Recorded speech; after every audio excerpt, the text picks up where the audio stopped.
Hello बच्चों, आज आपके सामने जो टॉपिक मैं लेके आई हूँ वो है प्रकृतिवाद, नेचुरलिज्म। प्रकृतिवाद की एक ऐतिहासिक रूपरेखा दीजिए। तो जहाँ प्रकृतिवाद का नाम आता है वहाँ रूसो का नाम जरूर आता है। ठीक है, तो हम पढ़ते हैं। Give a historical outline of naturalism. उत्तर है, यद्यपि प्रकृतिवाद को विशेष प्रोत्साहन रूसो की रचनाओं से मिला। ठीक है, किसने बढ़ावा दिया प्रकृतिवाद को? रूसो ने। किंतु प्रकृतिवादी दार्शनिक प्रकृतिवाद का आरंभ अति प्राचीन काल से मानते हैं। ईसा से पूर्व 4वीं शताब्दी में यूनानी दार्शनिक अरस्तु ने कहा था कि मनुष्य को 3 वस्तुएं शुभ और गुणवान बनाती है। क्या करती है? मनुष्य को 3 वस्तुएं ऐसी है जो शुभ और गुणवान बनाती है। ये है प्रकृति, आदत और विवेक। जन्म से ही मानव प्राणी पशु से भिन्न होता है। उसमें चरित्र होता है, शरीर होता है और आत्मा होती है, परंतु सभी गुण जन्मजात नहीं होते, अनेक अर्जित किए जाते हैं। ठीक है, उसमें सभी गुण जन्मजात नहीं होते हैं। कुछ गुण ऐसे हैं जो उसको परिवार से, समाज से, दोस्तों से, इनसे मिलते हैं। नई नई आदतों से पुराने गुण बदलते हैं। अधिकतर पशु प्राकृतिक जीवन व्यतीत करते हैं और उन पर आदत का भी कुछ न कुछ प्रभाव पड़ता है, परंतु मनुष्य ने प्रकृति और आदत के प्रभाव के अलावा विवेक भी है। मनुष्य में क्या है? प्रकृति भी है, प्रकृति से संबंधित अपनी आदत भी बनाता है और अपने विवेक का उपयोग भी वो करता है। यह विवेक ही समन्वय का साधन है। इसी के कारण कभी कभी मनुष्य अनेक काम आदत और प्रकृति के विरुद्ध भी करते हैं। प्रकृति को इस प्रकार संशोधित करने का काम शिक्षा का है। प्रकृति को कौन संशोधित करता है? शिक्षा। अरस्तु के इन विचारों में प्रकृति का महत्व बतलाया गया है और शिक्षा के द्वारा उनमें संशोधन किए जाने की बात कही गई है। पहले देखते हैं, सबसे पहले पॉइंट पे ऐतिहासिक रूपरेखा देखते हैं इसकी। उसमें है अनुभववाद में प्रकृतिवाद। प्रकृतिवादी दर्शन को ब्रिटेन के अनुभववाद से भी विशेष प्रोत्साहन मिला। ठीक है, और अनुभववाद के संस्थापक कौन थे? John Locke. लॉक के अनुसार मनुष्य का मन एक कोरी पट्टी के समान है। टेबुला रोसा यानी कि कोरी पट्टी, जिसमें कुछ भी लिखा हुआ नहीं है, खाली पट्टी है।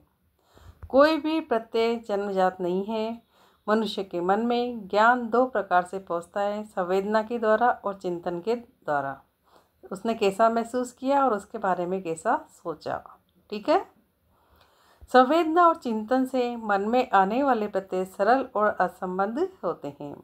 इन सरल प्रत्ययों को जोड़ घटाकर अथवा तुलना करके मन उससे जटिल प्रत्यय बनाता है। बुद्धि में ऐसा कुछ नहीं है जो पहले इंद्रियों में नहीं था। अर्थात कोई भी जटिल प्रत्यय बनने के पूर्व उसमें प्रयोग होने वाले प्रत्यय इंद्रियों से प्राप्त होने आवश्यक है। इस इंद्रिय ज्ञान के बिना स्वयं बुद्धि कोई ज्ञान नहीं दे सकती। बालक के ज्ञान में संवेदना द्वारा प्राप्त प्रत्यय पहले और चिंतन द्वारा प्राप्त प्रत्यय बाद में आते हैं। संवेदना द्वारा पहले आते हैं, पहले व्यक्ति उसे बालक उसे महसूस करता है, फिर बाद में उसके बारे में सोचता है। ठीक है ना, आगे चलते हैं। अपने इस अनुभववाद को शिक्षा के क्षेत्र में प्रयोग करते हुए लॉक ने शारीरिक और सामाजिक शिक्षा की तुलना में पढ़ने लिखने को कम महत्व दिया। उनका कहना था कि शिक्षा प्रणाली रुचिकर होनी चाहिए। कैसी हो? बालक उसमें रुचि ले सके। बालक में ज्ञान से अधिक मानसिक शक्ति का महत्व है। उसके विवेक का विकास किया जाना चाहिए। स्वस्थ शरीर में ही स्वस्थ मन होता है, इसलिए बालक को मानसिक और शारीरिक दोनों प्रकार की शिक्षा दी जानी चाहिए। विदेशी भाषाओं को यात्राओं में आसानी के लिए सीखा जाना चाहिए। ठीक है ना, कि विदेशी भाषा भी सीखनी ज़रूरी है, मानसिक और शारीरिक शिक्षा भी ज़रूरी है। इस प्रकार लॉक ने शिक्षा का अत्यधिक व्यवहारिक रूप उपस्थित किया। 18वीं शताब्दी में प्रकृतिवाद। जैसा कि पीछे इंगित किया जा चुका है, प्रकृतिवाद को विशेष प्रोत्साहन 18वीं शताब्दी में मिला। कब मिला था? 18वीं शताब्दी में। इस शताब्दी में आर्थिक, राजनीतिक, धार्मिक क्षेत्रों में महत्वपूर्ण क्रांतियाँ हुई। किस किस में हुई? आर्थिक, राजनीतिक, धार्मिक, जिनसे इन क्षेत्रों में विचारों का रूप मध्यकाल से बिल्कुल बदल गया। जब मध्यकाल में जो विचार चल रहे थे पहले प्राचीन काल के, तो मध्यकाल में विचार में थोड़ा बदलाव आ गया। किस वजह से? आर्थिक, राजनीतिक और धार्मिक क्रांतियों की वजह से। राज्य और चर्च की सब प्रकार की सत्ता के विरुद्ध तीव्र प्रतिक्रिया हुई, जिसने जीवन के अन्य क्षेत्रों को भी प्रभावित किया। इस क्रांति का केंद्र था फ्रांस। कहाँ की क्रांति? ये फ्रांस में। यहाँ पर परंपरा और रूढ़िगत संस्थाओं के तीव्र विद्रोह हुआ और इसी विद्रोह का एक रूप शिक्षा के कृत्रिम तरीकों के प्रति भी था। फ्रांस में इस क्रांति में दो व्यक्तियों का विशेष योगदान था, वोल्टेयर और रूसो। कौन से दो व्यक्ति हैं? वोल्टेयर और रूसो। इनमें भी रूसो ने फ्रांस की जनता को अधिक प्रभावित किया। ठीक है, रूसो ने किसको प्रभावित किया था? फ्रांस की जनता को। इसलिए नेपोलियन ने ये कहा था कि उसके बिना फ्रेंच क्रांति न होती। ठीक है, रूसो न केवल शिक्षा के क्षेत्र में बल्कि सामाजिक राजनीतिक क्षेत्र में भी महान क्रांतिकारी था। रूसो के विचार। रूसो ने अपनी पुस्तक इमाइली में शिक्षा व्यवस्था की आदर्श रूपरेखा उपस्थित की। इस रूपरेखा में उसने 1 से 5 वर्ष तक की शिशावस्था, 5 से 12 वर्ष की बाल्यावस्था, 12 से 15 वर्ष की किशोरावस्था और 15 से 20 वर्ष वयस्क अवस्था बताया है। पुस्तक के 5वें भाग में उसने स्त्रियों की शिक्षा के विषय में लिखा है और पुस्तक का ये भाग सबसे अधिक कमज़ोर है। उसकी सबसे अधिक आलोचनाएं की गई है, किंतु अन्य भागों में रूसो ने जो विचार उपस्थित किए उनका शिक्षा के क्षेत्र में व्यापक प्रचार हुआ। रूसो का कहना था कि शिक्षा की प्रक्रिया बालक की शक्तियों की अभिव्यक्ति है। ठीक है ना, बालक में बहुत शक्ति विद्यमान है, लेकिन उसको शिक्षा कौन सी दिशा में मिलती है ये डिपेंड करता है। बालक में विकास के विभिन्न स्तर एक दूसरे से स्पष्ट अलग दिखाई पड़ते हैं। प्रत्येक स्तर के अपने लक्षण और आवश्यकताएं होती है। बालक कोई छोटा वयस्क नहीं है। प्रत्येक स्तर पर उसकी शिक्षा उसकी आवश्यकताओं के अनुरूप होनी चाहिए। शिक्षा व्यवस्था का संगठन वयस्क लोगों के विचारों या आवश्यकताओं के अनुसार नहीं, बल्कि बाल मनोविज्ञान के अनुसार होना चाहिए। यानी कि बालक का मानसिक स्तर कैसा है, वो कितनी कैचिंग पावर है, कितना सीखने की क्षमता रखता है, कितना उस पर ध्यान दे पाता है। प्रारंभ में शारीरिक शिक्षा पर जोर दिया जाना जरूरी है, जिससे कि स्वस्थ शरीर का विकास हो सके, जैसे योग, प्राणायाम, पीटी वगैरह। इसके बाद इंद्रियों को शिक्षण दिया जाना चाहिए। उसके बाद उसे मन में वश रखने के लिए उसकी ज्ञानेंद्रिय जो है उनको वश में रखना उसे सिखाया जाना चाहिए। शेषावस्था में किसी भी प्रकार का औपचारिक शिक्षा आवश्यकता नहीं होती। शिक्षा का प्रारंभ बाल मनोविज्ञान में अंतर्दृष्टि से होना चाहिए। शिक्षक को भली प्रकार समझ लेना चाहिए कि प्रत्येक बालक में व्यक्तित्व का अपना महत्व है और उसका सम्मान किया जाना चाहिए। नहीं कि बालक को प्रत्येक बात पे ही डांट दें, बल्कि हर बालक दूसरे से भिन्न होता है, इसलिए हर बालक का व्यवहार, उसका व्यक्तित्व अलग है और उसे सम्मान दिया जाना चाहिए। ठीक है ना, आगे चलते हैं। रूसो शिक्षा को बाल केंद्रित बनाना चाहता था। सही है, बालक का व्यवहार, उसकी इच्छाएं, उसकी रुचि, उसकी प्रतिभा के अनुसार उसका शिक्षा मिलनी चाहिए। रूसो भी यही चाहता था कि रूसो शिक्षा को बाल केंद्रित बनाना चाहता था। रूसो के विचारों ने 19वीं शताब्दी में प्रमुख विचारकों पेस्टोलॉजी, हर्बर्ट फ्रोबेल को प्रभावित किया। उन सबके विचारों में बालक के प्रति स्पष्ट सहानुभूति दिखलाई पड़ती है। रूसो ने ज्ञान में प्रत्यक्ष अनुभव को महत्वपूर्ण माना और यथार्थ अनुभव ही ज्ञान का साधन है। क्या है यथार्थ अनुभव? जो उसे अनुभव हो रहा है, करके देखने पर, करके छूने पर जो अनुभव हो रहा है वही ज्ञान है। ज्ञान शब्दों से नहीं लिया जा सकता, बालक को क्रिया करके सिखाना चाहिए, है ना। बालक को जैसे छोटा बालक होता है तो उसे खिलौना ला के देते हैं तो क्या करता है, वो उसको खोल देता है सब तरीके से। फिर धीरे धीरे उसे जोड़ने का प्रयास करता है कि उसमें कौन सी मशीन कहाँ थी, कैसे थी, कौन सा उसका अस्थिपंजर कैसे था, तो उसको जोड़ के वापस से उसे खिलौना बनाने का प्रयास करता है। तो वो करके सीखना की एक पद्धति है। शिक्षा की प्रणाली रुचिपूर्ण और आनंददायक होनी चाहिए। उसमें बालकों की प्रवृत्तियों और रुचियों का विशेष ध्यान रखा जाना चाहिए। शब्दों से पहले चीज़ें और प्रतीकों से पहले वस्तुएं, यह शिक्षा में एक उपयुक्त सिद्धांत है। बालकों को कोई भी विषय सिखाने से पहले उनकी मानसिक तैयारी आवश्यक है। बालक को एकदम से कोई चीज़ दे दी जाती है तो वो सोच में बढ़ जाता है। बालक को थोड़ा सा मेंटली इस चीज़ के लिए प्रिपेयर करना चाहिए जो भी हम उसे पहले सिखाने वाले हैं। सभी चीज़ें सभी समय नहीं सिखाई जा सकती। शिक्षक को किसी भी विषय को सिखाने के लिए उपयुक्त मानसिक अवसर पर ध्यान देना चाहिए और उसके आते ही उसका पूरा लाभ उठाना चाहिए। बालक किस मानसिक स्तर तक पहुंच चुका है, वो कौन सी चीज़ सीखने में सक्षम होगा, ये उस ध्यान देना चाहिए। पाठ्यक्रम बाल विकास के सिद्धांतों और विभिन्न स्तरों पर बालक की आवश्यकताओं के अनुसार बनाया जाना चाहिए। रूसो किताबी शिक्षा को बहुत कम महत्व देता है। बालक को अधिक से अधिक शिक्षा प्रकृति से प्राप्त करनी चाहिए। शिक्षा का लक्ष्य बालक को जीवन बिताने के योग्य बनाना है और जीवन में भविष्य की आवश्यकताओं की तुलना में वर्तमान आवश्यकताओं का अधिक महत्व है। रूसो अनुशासन में सब प्रकार की दमनकारी विधियों के विरुद्ध था, क्योंकि उससे बालक के स्वाभाविक विकास में बाधा पड़ती है। बालक पे दमन करेंगे, ऐसे उठ, ऐसे चल, ऐसे बैठ, इतने घंटे बैठ, 10 मिनट पढ़, 15 मिनट पढ़, मत पढ़, यूँ कर या अब यूँ कर, इस तरह से उस पर एक दबाव नहीं बनाना चाहिए। वो उसका जितनी देर पढ़ने का मन करे उसे पढ़ने दो। फिर उसे खेलने का मन करे तो बालक है वो खेलेगा भी सही, है ना। इससे क्या होगा, बस उसकी एक्टिविटी पे ध्यान दो कि वो गलत नहीं कर रहा हो, बाकी उसका स्वाभाविक विकास होने देना चाहिए। शिक्षा का तात्पर्य बालक पर बाहर से कुछ लादना नहीं बल्कि आंतरिक विकास है। नैतिक शिक्षा शिक्षकों द्वारा उपस्थित किए गए अच्छे उदाहरण के द्वारा दी जानी चाहिए। बालकों की व्यक्तिगत विभिन्नताओं का ध्यान रखते हुए उसकी भिन्न भिन्न आवश्यकताओं के अनुसार शिक्षा में संशोधन किया जाना चाहिए।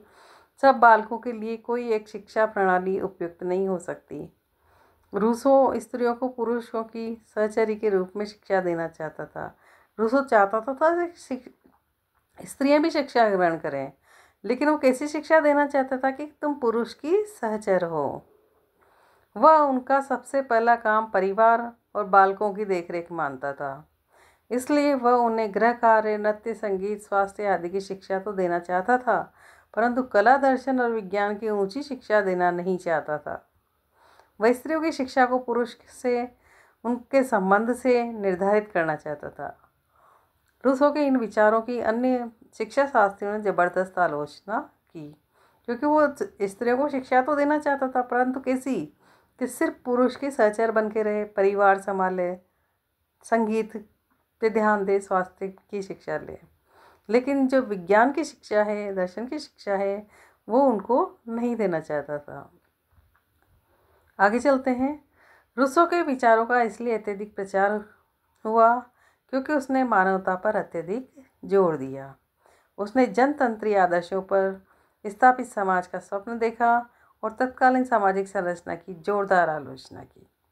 उसने एक ऐसे आदर्श समाज का स्वप्न देखा जो स्वतंत्रता, समानता, भ्रातृत्व पर आधारित हो और जिसमें व्यक्तित्व के विकास की अधिक से अधिक सुविधाएं दी जाए। इसलिए रूसो के विचारों का जनतंत्री समाजों में इतना अधिक प्रचार हुआ।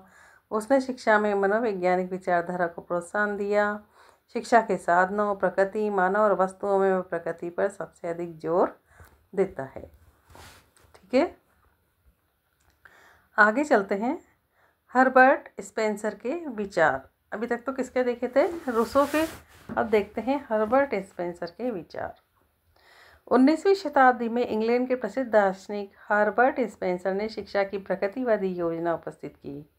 उसने एक ऐसे आदर्श समाज की कल्पना की जिसमें व्यक्ति का समाज से और समाज का व्यक्ति से कोई संघर्ष नहीं है। उसका विश्वास था कि मानव का ऐसी स्थिति की ओर विकास हो रहा है जिसमें व्यक्ति और समाज में पूर्ण सामंजस्य होगा। उसने नीतिशास्त्र में विकासवाद, सुखवाद के सिद्धांत का समर्थन किया। शिक्षा में उसका लक्ष्य पूर्ण जीवन की तैयारी थी। ये बात ध्यान देने की है कि हर्बर्ट स्पेंसर का क्या था, पूर्ण जीवन की तैयारी। उसने लिखा, हमें पूर्ण जीवन के लिए तैयार करना ही वह कार्य है जो शिक्षा को पूरा करना है, और किसी भी शिक्षा व्यवस्था को जांचने का एकमात्र बौद्धिक उपाय ये पता लगाना है कि किस अंश तक वह कार्य को पूरा करती है। शिक्षा व्यवस्था को जांचने का क्या उपाय है कि बौद्धिक उपाय ये पता लगाना है कि किस अंश तक वह कार्य को पूरा करती है। ठीक है ना। और क्या है, जीवन की तैयारी। स्पेंसर ने पूर्ण जीवन को 5 मुख्य क्षेत्रों में बांटा: शारीरिक कल्याण, व्यावसायिक कुशलता, पितृत्व, नागरिकता और सुखभोग। इन सभी क्षेत्रों में विज्ञान का ज्ञान सबसे अधिक सहायक है। अस्तु विद्यालय के पाठ्यक्रमों में विभिन्न विज्ञानों जैसे मनोविज्ञान, जीवशास्त्र, भौतिक शास्त्र, रसायन शास्त्र, शरीर शास्त्र, गणित आदि को महत्वपूर्ण स्थान दिया जाना चाहिए। विज्ञानों के शिक्षण में बालक में स्मृति, निर्णय, आत्मविश्वास, धार्मिक चेतना जैसे उत्कृष्ट लक्ष्यों का निर्माण होगा। ठीक है, आगे चलते हैं। मानव के उत्तरदायित्व। हर्बर्ट स्पेंसर के अनुसार शिक्षा के लक्ष्य और आदर्श मानव के निम्नलिखित 5 उत्तरदायित्व से निकलते हैं। पहला है आत्म संरक्षण। 5 उत्तरदायित्व में पहला कौन सा है? आत्म संरक्षण। मनुष्य का पहला और सर्वप्रथम उत्तरदायित्व आत्म संरक्षण है, यानी कि स्वयं की रक्षा करना उसे आना चाहिए। ये व्यक्तिगत नहीं बल्कि सामाजिक है। व्यक्तियों को इस लक्ष्य को प्राप्त करने में एक दूसरे की सहायता करनी चाहिए। आत्म संरक्षण से तात्पर्य शरीर और मन दोनों के संरक्षण से है। इस आदर्श को प्राप्त करने के लिए बालक को शरीर शास्त्र और आरोग्य की व्यवहारिक शिक्षा दी जानी। शरीर से संबंधित उसको संरक्षण करना आना चाहिए और आरोग्य का भी उसे संरक्षण व्यवहारिक शिक्षा उसमें होनी चाहिए। ज्ञान मात्र पर्याप्त नहीं है, व्यवहारिक प्रयोग भी उतना ही जरूरी है। यह व्यवहार की शिक्षा का कार्य है। इस प्रकार आत्म संरक्षण शिक्षा का प्राथमिक लक्षण है और शिक्षा का यह लक्ष्य प्रकृतिवादी भी है, अनिवार्य भी है। उसे आत्म संरक्षण यानी कि स्वयं का संरक्षण करना आना चाहिए। शिक्षा में ये बात होनी चाहिए और उसमें आरोग्य होना चाहिए कि वो कौन सी चीज़ खाने से उसका शरीर स्वस्थ रहेगा, निरोगी रहेगा। ये सब चीज़ें उसे पता होना चाहिए। कौन सा व्यायाम, कौन सी शारीरिक क्षमता उससे अपने में बनानी है। ठीक है, तो आत्म संरक्षण जरूरी है। दूसरे नंबर पे आता है जीविकोपार्जन। युवावस्था में आत्म संरक्षण के लिए जीविकोपार्जन जरूरी है। ये शिक्षा के माध्यम से किया जाता है। शिक्षा जीविकोपार्जन की सामर्थ्य का विकास करती है। जैसे ही बालक युवा होता है तो सब उससे अपेक्षाएं रखने लग जाते हैं कि अब ये घर का खर्च चलाएगा, परिवार की जिम्मेदारी उठाएगा, हमें आर्थिक रूप से सपोर्ट करेगा। तो ऐसा होना चाहिए कि वो जीविकोपार्जन कर सके। इस प्रक्रिया में विज्ञान विशेष रूप से सहायक है, न केवल काम और व्यवसाय में बल्कि हमारे दैनिक जीवन में गृह निर्माण और खेतीबाड़ी जैसे कामों में वैज्ञानिक ज्ञान की आवश्यकता होती है। भूगर्भ शास्त्र, रसायन शास्त्र, ज्योतिष शास्त्र, भौतिक शास्त्र इत्यादि विभिन्न विज्ञान हमें जीवन में विभिन्न व्यवसायों के लिए तैयार करते हैं। अस्तु स्पेंसर ने बालकों को भी विज्ञानों की शिक्षा देने की सलाह दी है। यह शिक्षा विभिन्न बालकों में उनकी प्राकृतिक प्रतिभा के अनुरूप होनी चाहिए। इस काम के लिए भी वैज्ञानिक विशेषज्ञों की सलाह जरूरी नहीं है। स्पेंसर ने बालकों को तभी वैज्ञानिक विषयों में प्रशिक्षण की सलाह दी है, किंतु ये संभव नहीं है। अस्तु शिक्षा शास्त्रियों ने पाठ्यक्रम में विज्ञानों को इतना अधिक स्थान देना स्वीकार नहीं किया है, फिर भी जीविकोपार्जन आधुनिक शिक्षा का एक प्रमुख लक्षण है। ठीक है ना। आगे चलते हैं तीसरे पॉइंट की ओर। बालकों का पालन पोषण। आजीविका के पश्चात लोग विवाह करते हैं और बच्चे पैदा करते हैं। आजीविका होगी तो परिवार का पालन कर पाएगा, इसलिए उसका विवाह कर दिया जाता है। फिर विवाह के बाद उसके बच्चे होते हैं। इन बालकों का विकास भी पूर्ण जीवन के लिए किया जाना चाहिए। इस लक्ष्य को प्राप्त करने के लिए लड़के लड़कियों को ऐसे विषयों की शिक्षा दी जानी चाहिए जिनसे वे भविष्य में सफल माता पिता बन सके। जब बालक वयस्क होता है, आजीविका करता है और शिक्षा ग्रहण करता है उसी दौरान, तो उसे भविष्य में सफल माता पिता बन सके ऐसी शिक्षा उसे दी जानी चाहिए। शिक्षा का यह लक्ष्य आधुनिक काल में शिक्षा शास्त्रियों ने स्वीकार किया है। चौथा पॉइंट है इसमें नागरिकता। मानव के उत्तरदायित्व का एक महत्वपूर्ण क्षेत्र नागरिकता है। एक नागरिक के रूप में व्यक्ति को राज्य द्वारा निर्धारित कर्तव्यों का पालन करना होता है। अस्तु सभी राज्यों में अति प्राचीन काल से बालकों को नागरिकता की शिक्षा दी जाती रही है। नागरिकता के विकास के लिए स्पेंसर ने इतिहास के वैज्ञानिक अध्ययन का प्रावधान किया है। उन्होंने इतिहास में अवैज्ञानिक दृष्टिकोण की आलोचना की है। उनके अनुसार इतिहास का अध्यापन राजशास्त्र के सिद्धांतों के संदर्भ में किया जाना चाहिए। उसका महत्व उदारवाद और अंतर्राष्ट्रीय एकता के विकास में है। अवकाश का उपयोग। जैसे जैसे यंत्रीकरण और वैज्ञानिक प्रगति बढ़ते गए, वैसे वैसे मनुष्य को अधिक अवकाश मिलने लगा, है ना। जैसे जैसे क्या हुआ, यंत्रीकरण और वैज्ञानिक प्रगति बढ़ते गए, वैसे वैसे मनुष्य को अधिक अवकाश मिलने लगा, क्योंकि मनुष्य का काम था यंत्र करने लग गए। ठीक है ना। अस्तु मनुष्य का एक महत्वपूर्ण उत्तरदायित्व अवकाश काल का सही उपयोग है। अब मनुष्य के पास समय बचने लग गया तो क्या करे, जो उसे समय मिला है उसका सही उपयोग वो करे। शिक्षा इस प्रक्रिया में सहायता देती है। उदाहरण के लिए अवकाश काल का उपयोग चित्रकला, संगीत, मूर्तिकला, कविता, प्राकृतिक दृश्यों के द्वारा मनोरंजन, इन कलाओं का विकास शिक्षा से किया जा सकता है।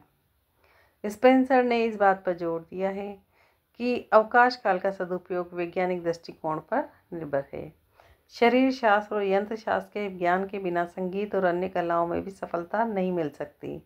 अस्तु स्पेंसर ने आंतरिक शक्तियों और विज्ञान के समायोजन पर जोर दिया है, किंतु आधुनिक शिक्षा शास्त्री विज्ञान पर इतना अधिक जोर देना उचित नहीं मानते। वे यह स्वीकार नहीं करते कि साहित्य और कला में विशेष योग्यता के लिए वैज्ञानिक आधार जरूरी है, और न वे विज्ञान को कलाओं से अधिक मूल्यवान मानते हैं।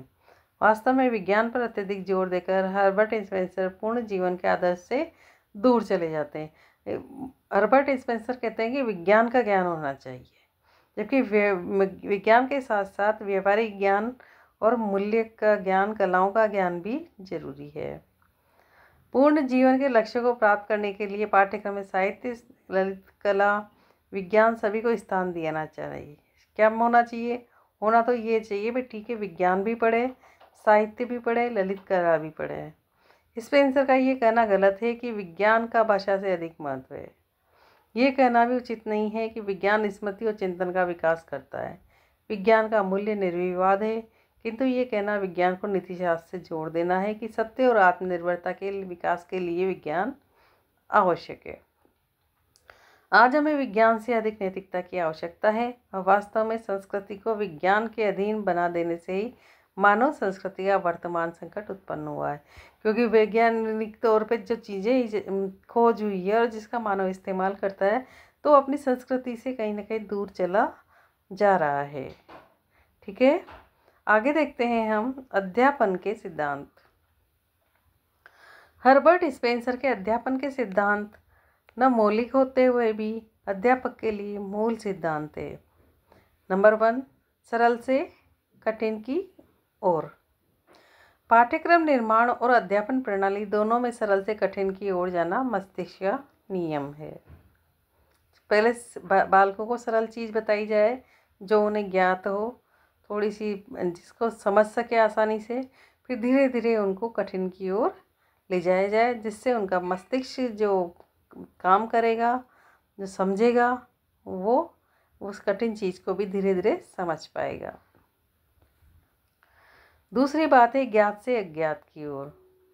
नए अर्जित ज्ञान के साचर्य और संकलन के लिए पाठ्यक्रम अध्यापन प्रणाली दोनों को ज्ञान से अज्ञान की ओर चलना चाहिए। इस नए ज्ञान को पचाने में सहायता मिलेगी और वह रुचि और स्मृति में भी सहायक होगा। अब बालक को यदि कोई ज्ञान देना है तो कि पहले ज्ञात, जैसे क्या बालक को क्या ज्ञात होता है, परिवार के बारे में ज्ञात होता है, तो परिवार से लेकर उसे अज्ञात की चीज़ की ओर, समाज और राष्ट्र के प्रति ले जाया जा सकता है। ठीक है ना। तीसरा है अनिश्चित से निश्चित की ओर। मानव विकास अनिश्चित से निश्चित की ओर होता है, यह सिद्धांत शैक्षिक प्रक्रिया का आधार है। शिक्षक केवल इसलिए सिखाता है क्योंकि उसका ज्ञान निश्चित है, जबकि बालक का ज्ञान अनिश्चित है। कहते हैं कि एक बालक है, सारे सब्जेक्ट पढ़ता है तो उसका ज्ञान ज़्यादा होता है, जबकि हर टीचर अपने अपने पीरियड में आकर एक एक टीचर एक सब्जेक्ट पढ़ा के चला जाता है तो उसका ज्ञान उसी सब्जेक्ट तक होता है, और जो उसने पहले पढ़ा था वो उसका ज्ञान थोड़ा धुंधला हुआ होता है। तो बालक को ज़्यादा ज्ञान है, ज़्यादा सोच विचार कर सकता है बालक, और ज़्यादा समझ सकता है, ज़्यादा सीख सकता है। तो शिक्षक केवल इसलिए सिखाता है क्योंकि उसका ज्ञान निश्चित है, जबकि बालक का ज्ञान अनिश्चित है। बालक का ज्ञान अस्पष्ट से स्पष्ट की ओर बढ़ता है, अस्तु अध्यापक को सदैव अनिश्चित से निश्चित की ओर बढ़ना चाहिए। ज्ञान वृद्धि के साथ साथ सुनिश्चितता का क्षेत्र भी बढ़ता जाता है। अनिश्चितता के क्षेत्र में संघर्ष करते हुए वैज्ञानिक लोग सदैव निश्चित की ओर बढ़ते रहते हैं। क्योंकि क्या करते हैं वैज्ञानिक, पहले एक परिकल्पना बनाते हैं, परिकल्पना बनाकर उसके सवाल ढूंढते हैं, जवाब करते हैं, समस्या का हल निकालते हैं, और निकालते निकालते एक निश्चित ज्ञान की ओर वो बढ़ जाते हैं। ठीक है। चौथा पॉइंट, मूर्त से अमूर्त की ओर। मानसिक विकास की प्रक्रिया में बालक पहले देखता है और तब विचार बनाता है। उसे कोई भी चीज़ यदि दिखाई जाए तो पहले वो उसे देखेगा, उसके बाद उसके मन में विचार आएंगे। प्रत्यय निर्माण इंद्रियों के द्वारा ज्ञान पर निर्भर होता है।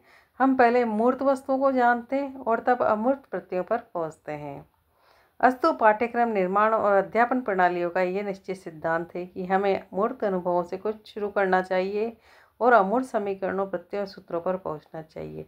जैसे एक गेम होता है जिसमें एक गुट्टे में दूसरा गुट्टे फंसाते हुए इस तरह से कभी ट्रक बना देते हैं, तो कभी ट्रैक्टर बना देते हैं, कभी मकान बना देते हैं। तो एक दो चीज़ का तो उसमें बच्चों का जो गेम होता है उसमें फ़ोटो आता है कि ये चीज़ ऐसे भी बन सकती है, लेकिन बाद में बालक उस तरह तरह की चीज़ें बनाने लगता है ना।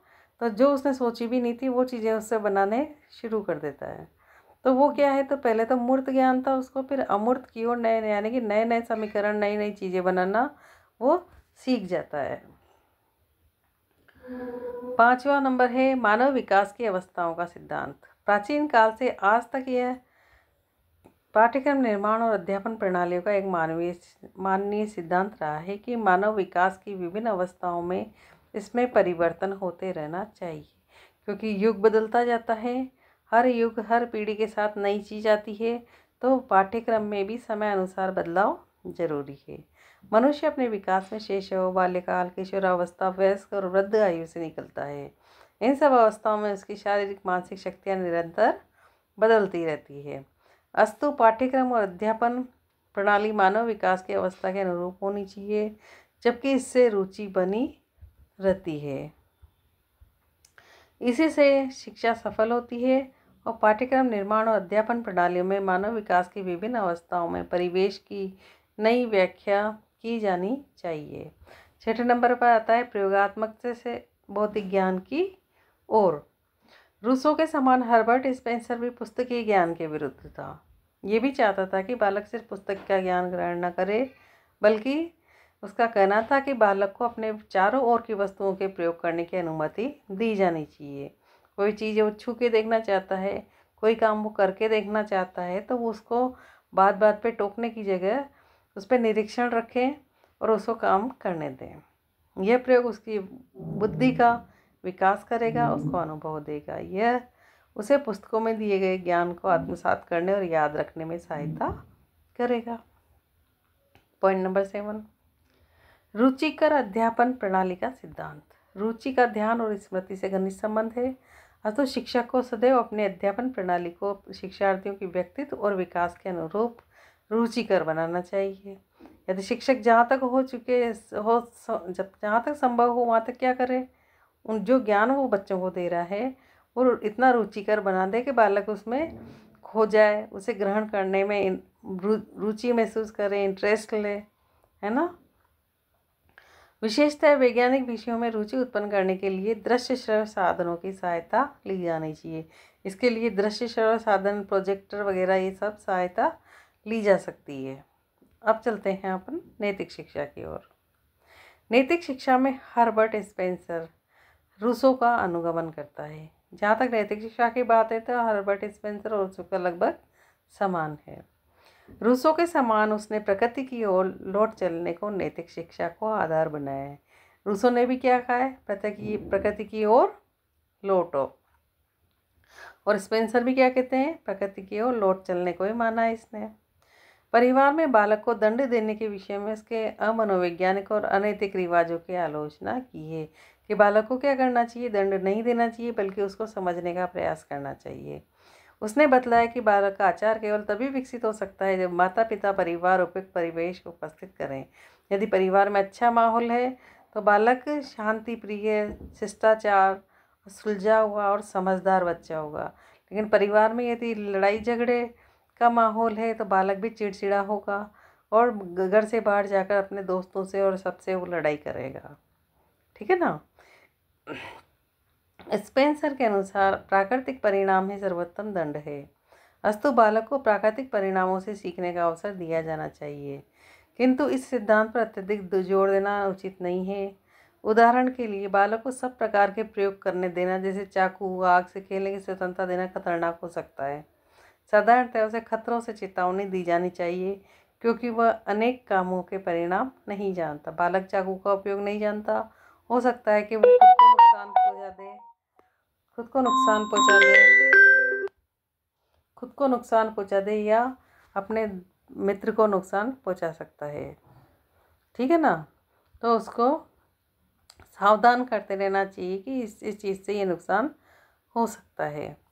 शारीरिक शिक्षा। पूर्ण जीवन के लक्ष्य को प्राप्त करने के लिए हर्बर्ट स्पेंसर ने शारीरिक शिक्षा का विधान किया। ये शारीरिक शिक्षा विज्ञान पर आधारित थी। उसने तात्कालिक शारीरिक शिक्षा व्यवस्था को 4 प्रमुख दोष बतलाए। पहले तो उसमें बालकों को पर्याप्त भोजन नहीं दिया जाता, दूसरे उन्हें पर्याप्त वस्त्र नहीं मिलते, तीसरे उन्हें शारीरिक व्यायाम नहीं करते, चौथे उन्हें अत्यधिक मानसिक काम लिया जाता है। स्पेंसर ने शारीरिक शास्त्र के नियमों के अनुसार संतुलित भोजन, पर्याप्त कपड़ों पर जोर दिया है। शारीरिक मानसिक कार्य संतुलित होने चाहिए, कुशलता और अच्छा स्वास्थ्य बने रहे। अच्छा स्वास्थ्य ही जीवन में आनंद और सफलता देता है। तो माता पिता और शिक्षकों का कर्तव्य है कि अच्छे स्वास्थ्य के लिए शारीरिक शिक्षा प्रदान करें। आलोचनात्मक मूल्यांकन।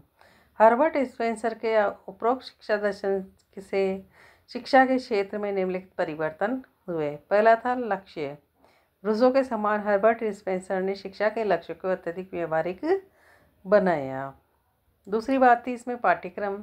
स्पेंसर के प्रभाव से विज्ञान को विद्यालयों के पाठ्यक्रम में महत्वपूर्ण स्थान दिया गया और विभिन्न देशों में माध्यमिक विद्यालयों में विज्ञान पढ़ाने की व्यवस्था की गई। प्राथमिक विद्यालयों में भी विज्ञान को पाठ्यक्रम में शामिल किया गया। प्रोटेस्टेंट विश्वविद्यालयों के पाठ्यक्रम में विज्ञान को महत्वपूर्ण स्थान दिया गया। अनेक स्थानों पर विज्ञान के लिए विशेष संस्थाएं खोली गई। यूरोप के सभी देशों के सभी विश्वविद्यालयों में विज्ञान विभाग खोले गए और विज्ञान में स्नातक और डॉक्टर की उपाधि दी जाने लगी। समकालीन शिक्षा व्यवस्था पर स्पेंसर के उपरोक्त उपयोगी प्रभावों के बावजूद आलोचकों ने उनके शिक्षा दर्शन में अनेक दोष दिखलाए। इस संबंध में महत्वपूर्ण आक्षेप निम्नलिखित है। पहला आक्षेप था, चूँकि स्पेंसर ने शिक्षा का अध्ययन नहीं किया था इसलिए उसके विचारों में कोई मौलिकता नहीं मिलती। दूसरी बात थी, स्पेंसर ने बिना किसी वैज्ञानिक आधार के अनेक शैक्षिक सुधार सुझाए। तीसरी बात थी, स्पेंसर ने प्राथमिक विद्यालय से लेकर विश्वविद्यालय तक विज्ञान की शिक्षा पर जोर दिया। उसने ये सुझाव दिया कि अध्ययन के प्रत्येक विषय को वैज्ञानिक रूप दिया जाना चाहिए। विज्ञान पर अत्यधिक जोर देकर स्पेंसर ने साहित्य, कला, इतिहास के मूल्य की अवहेलना की। चौथी बात जो थी वो थी, स्पेंसर अध्ययन की परंपरागत प्रणालियों के विरुद्ध था। उसने शिक्षा को अत्यधिक व्यवहारिक बनाया, किंतु उसने शिक्षा की भाषा के महत्व की अवहेलना की। पांचवी बात जो थी वो थी, डीवी के अनुसार जहाँ तक भविष्य की तैयारी का संबंध है, अत्यधिक शिक्षा के लक्ष्य सीमित है। स्पेंसर द्वारा शिक्षा के लक्ष्यों के निर्धारण में उपयोगितावादी पूर्वाग्रह दिखलाई पड़ता है। अब चलते हैं हम तीसरे साइंटिस्ट की ओर, टी.एच. हक्सले के विचार। 19वीं शताब्दी में प्रकृतिवादी टी.एच. हक्सले ने भी शिक्षा के क्षेत्र में महत्वपूर्ण सिद्धांत उपस्थित किए, किंतु हक्सले ने विज्ञान की शिक्षा के स्थान पर जीवन के सांस्कृतिक पहलुओं के विकास को अत्यधिक महत्वपूर्ण माना। उसकी उदार शिक्षा की व्याख्या स्पेंसर से बिल्कुल भिन्न थी। उसके अनुसार उदार शिक्षा वह है जिसे प्राप्त करके जवानी में शरीर संकल्प के अनुसार चल सके और सभी योग्य कामों को करने में कुशल हो। शरीर के साथ चले, वो जिसे संकल्प कर रखा है, उसने जो कार्य का लक्ष्य बना रखा है उसके अनुसार चले और वो सभी काम करने के लगभग योग्य हो। इस प्रकार के व्यक्ति की बुद्धि और तर्क शक्ति सक्रिय होगी। जो व्यक्ति सब काम कर सकता है तो अपना दिमाग का भी तेज उपयोग करेगा और तर्क शक्ति भी उसकी प्रवीण होगी और वह किसी भी प्रकार के काम कुशलतापूर्वक कर सकेगा। उसके मस्तिष्क में प्रकृति से संबंधित सत्यों का भंडार होगा। उसमें जिंदगी और आग होगी, परंतु उसके संकल्प का, उसके संवेगों पर शासन होगा। ऐसा नहीं कि वो कुछ भी कर सकता है यदि उसमें ज़िंदगी के प्रति है और आगे मतलब उत्साह है, कुछ करने की भावना है तो, बल्कि वो अपने समय के ऊपर नियंत्रण भी रखेगा। इस प्रकार का व्यक्ति सब प्रकार के सौंदर्य और कला से प्रेम करेगा और सब प्रकार के अवगुणों से घृणा करेगा। वह अपना और दूसरों का सम्मान करेगा। इस उदार शिक्षा का लक्ष्य मनुष्य का प्रकृति से अधिक समन्वय कराना है। अगले साइंटिस्ट आते हैं बर्नार्ड शॉ। बर्नार्ड शॉ के विचार। 20वीं शताब्दी में जॉर्ज बर्नार्ड शॉ भी शिक्षा के संबंध में विकासवादी प्रकृतिवादी विचार उपस्थित किए। उनके अनुसार शिक्षा का लक्ष्य विकास की प्रक्रिया को प्रोत्साहन देना चाहिए जिससे मानव प्रजाति की प्रगति हो सके। शाह के विचारों का शिक्षा के सभी क्षेत्रों में महत्व माना गया है। अगले साइंटिस्ट आते हैं टीपी नन। टीपी नन के विचार। बर्नार्ड शॉ के अतिरिक्त 20वीं शताब्दी में आदर्शवादी टीपी नन ने भी शिक्षा के लक्ष्यों के विषय में कुछ विचार प्रस्तुत किए जिन पर प्रकृतिवादी छाप दिखलाई पड़ती है। नन के अनुसार शिक्षा का मुख्य उद्देश्य बालक का स्वतंत्र विकास है। बालक की प्रकृति के अनुसार उसकी व्यक्तित्व का विकास करने वाली शिक्षा ही एकमात्र शिक्षा है। प्रकृतिवाद की ऐतिहासिक पृष्ठभूमि की उपरोक्त रूपरेखा से स्पष्ट होता है कि ऐतिहासिक दृष्टि से यह अत्यंत प्राचीन विचारधारा है। यद्यपि इसका विशेष प्रचार 18वीं शताब्दी में उसके बाद हुआ और प्रकृतिवादी व्यक्ति और समाज मानव प्रकृति में समन्वय करना चाहते थे। वे व्यक्ति की जैविकी रचना से प्रारंभ करते हैं और विकास के विभिन्न स्तरों के अनुसार पाठ्यक्रम को बहुमुखी बनाना चाहते हैं। आधुनिक काल में बाल मनोविज्ञान के अध्ययन, पाठ्यक्रम और शिक्षा विधियों, सीखने के विभिन्न सिद्धांतों, बालकों की शिक्षा में अध्यापक के योगदान आदि में प्रकृतिवाद का स्पष्ट प्रभाव देखा जा सकता है। शिक्षा की खेल प्रणालियाँ तो सब कहीं प्रकृतिवाद विचारधारा से प्रभावित है। आधुनिक प्रकृतिवाद केवल जैविक न रहकर अधिक व्यापक हो गया है जिससे उसका प्रभाव भी बढ़ गया है। मुझे उम्मीद है आपको इस क्वेश्चन से काफ़ी हेल्प मिलेगी। नए क्वेश्चन लेके आपके सामने फिर आएंगे। तब तक के लिए हमारे चैनल को लाइक शेयर सब्सक्राइब करें, कमेंट करना ना भूलें। जय हिंद, जय भारत।